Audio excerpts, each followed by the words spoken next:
Hi folks, it's Andy. Welcome to Kendo RANT. Let's get right into these questions. First one, do you know of any Jordan DVDs that at least have English subtitles or books in English? I'd be looking for similar content for Iaido. So whatever recommendations you could give me would be welcome. I have some idea of the basics for Jordan from YouTube videos from Chiba Sensei, but the platform lacks in detailed study compared to content focused on Chudan. Okay. Right, well, I don't know of any Jordan DVDs or books that specifically catering to Jordan, especially none that are as in-depth as the content for Chudan. I know of a couple of books that have like a chapter or two about Jordan.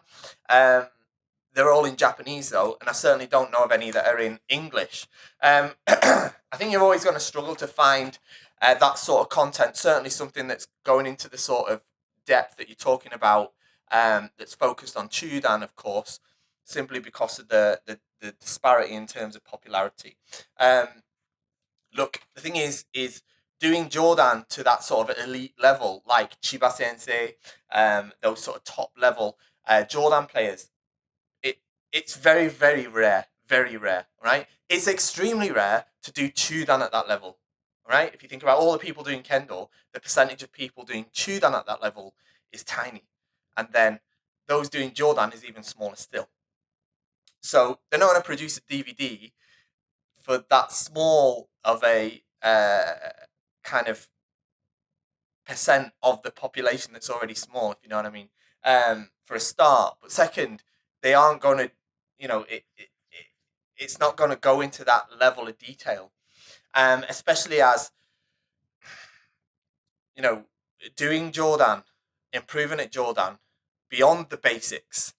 Lots of it is similar to Chudan. And in fact, a lot of the content that you find for Chudan is also really just the basics. You don't find much content that goes into more than that. And most of it is applicable to Jordan anyway. So yeah, I mean, the stuff that you're talking about, it's not sort of stuff you can learn from books and DVDs anyway. Whether it's for Jordan or for Chudan, So I think that's why the sort of thing you're talking about doesn't exist. You're better off studying those YouTube videos of Chiba Sensei. Those videos, of course, are amazing. I know there's a couple out there with subtitles, some with somewhat alternative subtitles. Those that will have seen it will know what I'm talking about. But yeah, that's what I'd say on that, to be honest. Right, next one. How does a person do Jigeiko with a person of less experience? Do we open up? Do we tone down on Jigeiko a little bit to coordinate with them?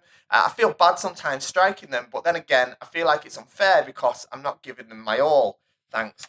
Okay, so first off, go and check out a book. I think you can get it on Amazon. It's produced by Kendo World. It's by Sotaro Honda Sensei. And it's called Kendo Approaches for All Levels, I think. I think that's the right title. Anyway, let's have a look. Yay, here we are. Okay, yeah, that was right. Kendo Approaches for All Levels by Sotaro Honda, Kendo Renshi Nanadan. Yeah, it's a really, really great book because it talks about, things like Ashisabaki, Kukan no Totsu, Kihonichi, Kirikaishu Uchikomi.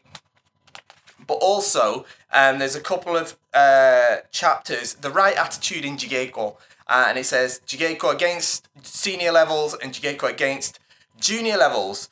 And Jigeiko against someone of the same level, Jigeiko against someone of senior aged. Definitely go and get this book if it's still available. I'm pretty sure it is. Honda Sensei actually gave me this one personally years ago, just when it was first released. So I'm not sure if it's still available or not, but I'm sure it is. If it's not, tough luck. But anyway, essentially, what you need to do when you're practicing with someone less experienced is, look, there's no point in you just beating down on them. If I'm practicing with somebody that's new to Borgu, for example, if I just rain down on them and just beat down on them, they're not going to get anything from it. They're just going to walk away feeling like they got beaten up. That's not going to help anyone. Having said that, it doesn't mean that I'd never strike them, because I also think it's important that they learn what it's like to receive strikes. That's super important as well. But what I'd be doing, if they're particularly reasonably new to Kendo in the sort of Q levels, I'd be doing a kind of modified uchikomi with them more than anything. Where I'd be presenting quite obvious openings, expecting them to hit. If it's not a good strike, I'd block and maybe make a ojiwaza or debanawaza, and sometimes I'd strike them. As they get more experienced, maybe sort of early Dan levels, then probably I would become more engaged.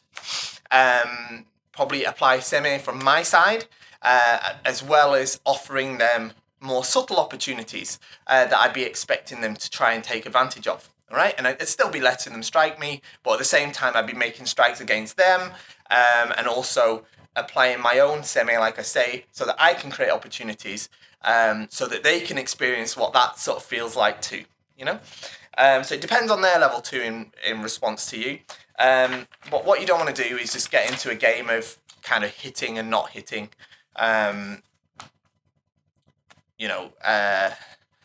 see what you're saying when you say I feel it's unfair because I'm not giving them my all. It's not really about that. You know what I mean? I'm giving them my all when I am acting as motodachi for uchikomi. I'm giving my all in that. Yeah, just because I'm not hitting them a lot doesn't mean that I'm not putting a lot of effort in. You can still practice kamae, you can still practice ashi sabaki, shinai sabaki, tai sabaki, being a good motodachi. You can still practice these things, and you can still focus on helping your partner improve. Yeah, this kind of keiko is called hikitate geiko. Hikitate geiko, it means to pull up, pull up your partner, pull up their ability, all right? So, yeah. Next one. What options do you recommend for dealing with a partner or opponent that has extremely strong or heavy taiatari? I'm considerably larger than many of my core height, and although I'm familiar with the option of rotating and redirecting the incoming energy, I find this footwork to be dangerous for them, since timing it incorrectly can mean receiving taiatari to the side and falling. I can halt my momentum to prevent myself from bulldozing them, but various sensei have told me I have a bad habit of holding back my momentum and not doing full strength taiatari out of fear of launching people. Okay. I think that this is caused by the way you're performing taiatari in the first place, right? Taiatari isn't man and then running forward and smashing into them. Yeah, taiatari happens, man, fumikomi, stop, and then you know at that instant whether your attack was successful or unsuccessful, don't you? Yeah. If it's unsuccessful, then you perform taiatari, which is as you bring your left foot up, your hands come into taiatari, and you engage your hips and perform the taiatari, and you have control about how hard you can do that. Yeah, you can control how much of your body weight you put into that strike, right? However, you shouldn't attack with the intention of doing taiatari, yeah? But you know at the instant of that whether it was successful or not. If it was successful and you continue forward, perform zanshin, keep eye contact, man, kamae. Unsuccessful, man, taiatari. Don't have to smash them super hard, yeah? I do kendo with kids all the time. I don't knock them through the wall, even if I do taiatari with them. It's not about how big and strong you are. You don't have to use it all. And it doesn't mean that you have to kind of hold your spirit back when you make attacks. Yeah, but the point is the point at which you make the decision as to when to do taiatari needs to be a little bit later than it is by the sounds of it, right? Because it sounds like you're either hitting with everything and you're kind of smashing into them, which isn't really taiatari, or you say you have a habit of holding back your momentum and not doing full strength taiatari because you're kind of deciding before you even launch your attack that you're not going to do a full or a proper taiatari, or hesitant over the weight that you're putting behind it. As for large, you say that you're familiar with the option of rotating and redirecting the incoming energy, but you find the footwork to be dangerous for them since timing it incorrectly can mean receiving taiatari to the side and falling. Look, that isn't right either. You need to, both of you need to improve the asabaki in this case, all right? So as the taiatari comes in, if you're small and your opponent's massive, you start to receive the energy as you use your asabaki. It's like hiraki ashi. Yeah, if you practice suburi with hiraki ashi, you'll get quite good at this. But you receive part of the energy as you perform hiraki ashi and move around this way. Then you ain't gonna receive the Taiatari on the side because you're keeping faith in the opponent as you move around to the side. Yeah, you shouldn't just move out this way. Then of course you're going to receive Taiatari this side and that's going to knock you over. Yeah, that's not the way to do it. You need to use the correct ashisabaki. Okay? Next one. Just wondering if you could explain the difference between the standards of Ippon in a Hachidan tournament like this compared to other Shiai tournaments. Okay, so generally the criteria for Yuko Datotsu is the same across the board. But of course, if you watch now, this comment, by the way, this comment comes from the video analysis I did of I think it was the Eiga Sensei one of his victory in the Hachidan Taikai. Of course, when you put a load of Hachidans in a Shiai, the quality of Ippon that you're going to get out of that is going to be much higher than if you put a load of Shodans in a Taikai. Yeah? Of course, there's going to be a difference in the quality of the Ippon. Right?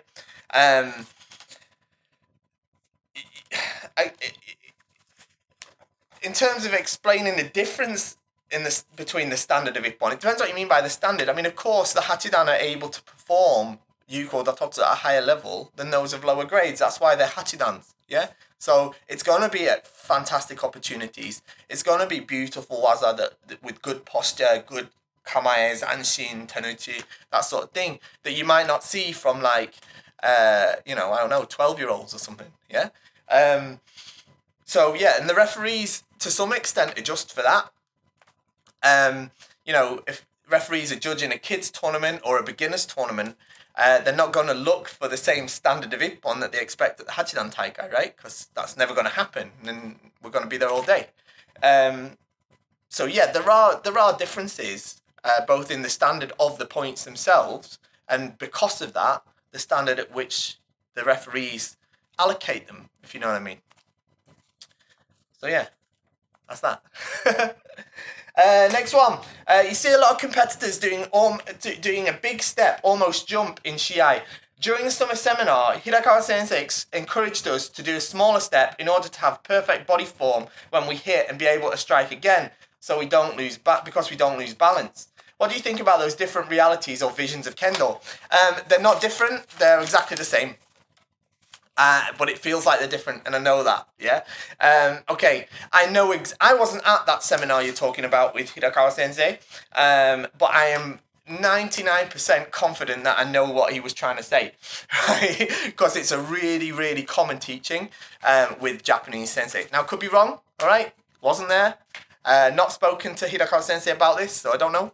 I don't even know Hirakawa Sensei, so I couldn't speak to him even if I wanted to. But I'm pretty sure, right? Look, here's the thing. In the All Japan Championships, they often make strikes from quite far distances, and they make very large strides when they do their fumikomi, right?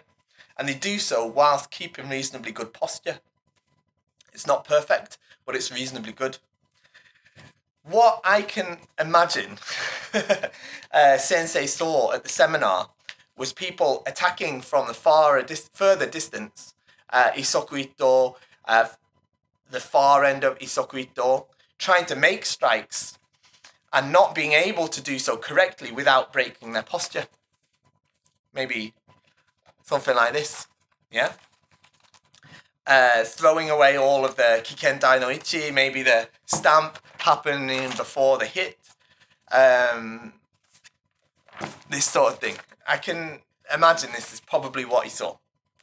And in response to that, his idea was, okay, let's start from closer where you can definitely reach, making the perfect strike with the perfect form, right? And you get your body to remember striking like this with Kikentai no Ichi. Alright? Because it's more important to do that from a closer distance correctly than it is to do from a far distance whilst throwing all that stuff out the window. The next step of what he was probably teaching is to gradually then increase the distance from which you do that.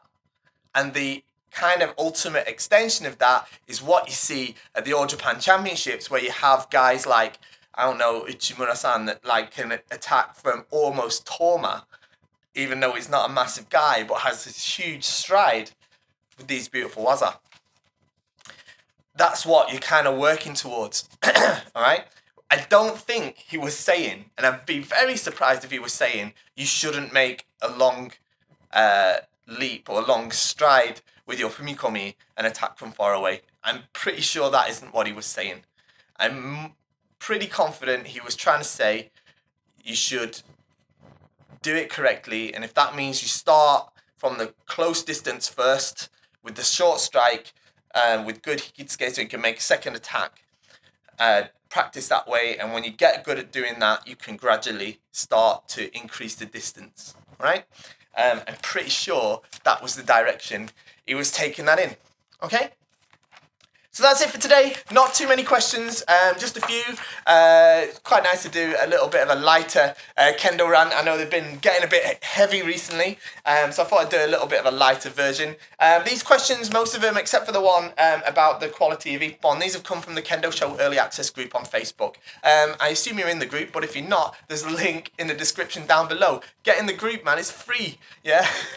Go and join it. It's a great place to post your questions, because not only do I answer them on here, but, you know, you get the feedback from all the community in there. It's a really great community to be in, so go and join it. Link's in the bottom, and I think it's written on the screen somewhere here as well. Shop at KendoStar, because that helps me out a lot, and don't forget to like, share, subscribe, all that sort of thing. Thanks for watching, and I'll see you all next time. Bye-bye.